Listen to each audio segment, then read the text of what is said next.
शामिल है। इस अभियान के बाद पूरे देश में वोकल फॉर लोकल को लेकर एक नई ऊर्जा दिख रही है। कई बातें मन को छू जाती है। एक माँ बाप ने कहा, अब हम अपने बच्चों के लिए सिर्फ भारत में बने खिलौने ही लेंगे। देशभक्ति की शुरुआत बचपन से होगी। कुछ परिवारों ने शपथ ली है, हम अपनी अगली छुट्टियां देश के किसी खूबसूरत जगह में ही बिताएंगे।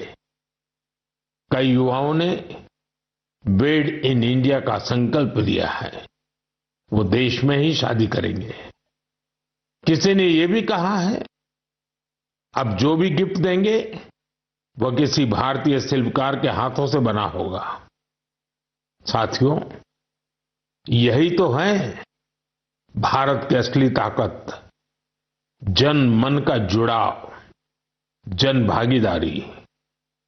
मैं आप सबसे भी आग्रह करता हूं, आइए इस अवसर पर एक संकल्प लें। हम अपने जीवन में जहां भी संभव हो देश में बनी चीजों को प्राथमिकता देंगे। यह सिर्फ आर्थिक आत्मनिर्भरता की बात नहीं है, यह राष्ट्र के निर्माण में भागीदारी का भाव है।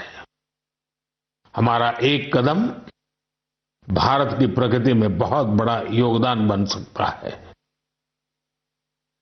साथियों, बस से कहीं आना जाना कितनी सामान्य बात है, लेकिन मैं आपको एक ऐसे गांव के बारे में बताना चाहता हूं जहां पहली बार एक बस पहुंची।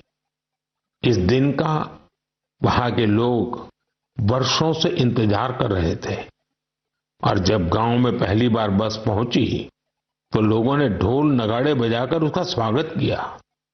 बस को देखकर लोगों की खुशी का ठिकाना नहीं था।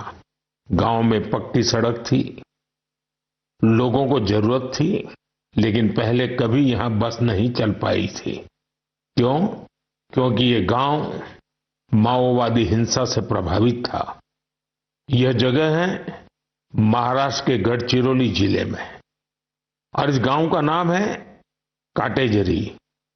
काटेजरी में आए इस परिवर्तन को आसपास के पूरे क्षेत्र में महसूस किया जा रहा है। अब यहां हालात तेजी से सामान्य हो रहे हैं। माओवाद के खिलाफ सामूहिक लड़ाई से अब ऐसे क्षेत्रों तक भी बुनियादी सुविधाएं पहुंचने लगी हैं। गांव के लोगों का कहना है कि बस के आने से उन लोगों का जीवन बहुत आसान हो जाएगा। साथियों, मन की बात में हम छत्तीसगढ़ में हुए बस्तर ओलंपिक और माओवाद प्रभावित क्षेत्रों में